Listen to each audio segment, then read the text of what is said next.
When you want this thing as bad as you want to breathe, that's when you find a way. Because real lions like to hunt. They love the process just as much as they love the prize. If you will be a champion, you're going to have to go through something. Because what you're going to discover as you're going towards your dream, as you're going towards your goal, there are going to be so many distractions. There are going to be so many people that haters, so many people that come up against you, so many obstacles, so many trials. And one of the things I tell people is, I outlasted the pain. I outlasted the pain. When I was sleeping in those abandoned buildings, I kept telling myself, one day you'll be a homeowner. Every time I walked into that abandoned building, I told myself that this might be your current circumstances, but this will not be how the story ends. All you have to do, E.T., is to survive today. I was talking to my boy today, and I was like, singular. He was like, man, E, that's my problem. I'm all over the place. I said, bro, relax, singular. He was like, I know, but I said, bro, just pray. You good. Just because you're not it today don't mean you can't be it tomorrow. I used to be a high school dropout. I got a PhD now. The only stress I want you to have is knowing a reality and not telling God the reality. That's the only stress I want you to have.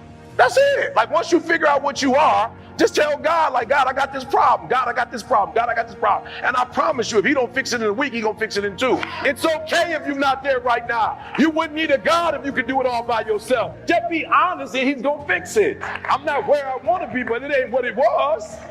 I'm just trying to tell you, and because you're not exactly where you want to be, you're stressing yourself out instead of thanking God that you're not where you were 4 weeks ago, a year ago, 5 years ago. You're not where you used to be, and you're on your way somewhere you've never been before. Relax.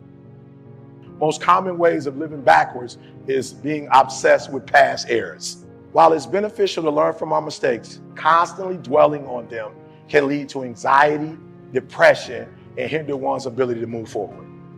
Let me tell you, I'm so dope with it now. If I mess up on Friday, I wake up on Saturday, it's over. It's done. And it's not done because I said it was done. I'm saying I'm following the scriptures finally. That's God's stuff. That ain't got nothing to do with me. That's God. And then there are those of you in the room like, E, but what if somebody do something to you? Listen to me very closely. Take this forever. Please take this and run with this. If somebody did you dirt, somebody harmed you, somebody did you some type of way, do me a huge favor. If it's as deep as you say it is, cut them. You are you. You know what abuse is to you. If it's abuse, then cut it. But whatever you do, don't forgive somebody. Don't stay with somebody. Don't live with somebody and keep putting that dirt in their face every single day. Don't do it. Let it go. If you're successful in this room, you've reached any level of success, you know that failure is a part of it. It's the ego that gets in the way when you look at failure as something negative. Failure is just a way to try it again, but to try it differently and try it better. It doesn't mean quit, give up, poor me, overthink it, stop, say I'm not gonna do it, woe is me. That's not what it means.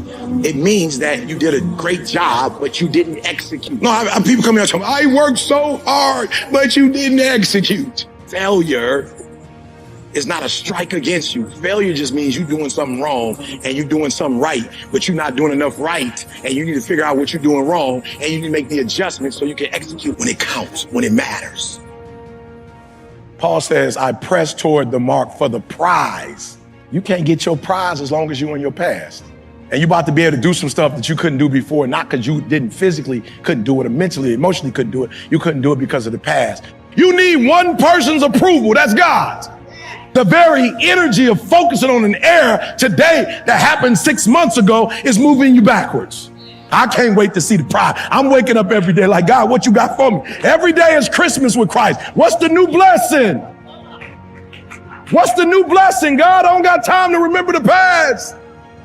I'm not connected to it. I'm connected to Christ. I'm telling you, there's a negative energy with it. And every time you remember your errors from the past, there's a negative energy that you're pushing forth. And the fact that we ain't got a lot of days left, we're not going to waste today on the mistake we made yesterday. Today is a new day. You can't get your prize as long as you're in your past. I got more problems now than I had before. I ain't have a lot of choices when I was broke. I ain't had as many options before I was #1 in the world. Talk back to me. I got more problems now than I had when I was. I'm not trying to pretend like I'm number one overcoming sin. That's a more worldly title. Even as I preach, Satan is like, when you get down, when you finish with Goliath, I'm going to wait for your butt. When you finish killing 10,000, I'm going to wait for you. When you finish praying, I'm going to wait for you. And at some point, David, I'm going to get you. At some point, Samson, I know how strong you are. I know, but at some point, I'm going to have you in Delilah's bed. I'm here to tell you today that just because you're successful in Christ don't mean the devil ain't waiting for you.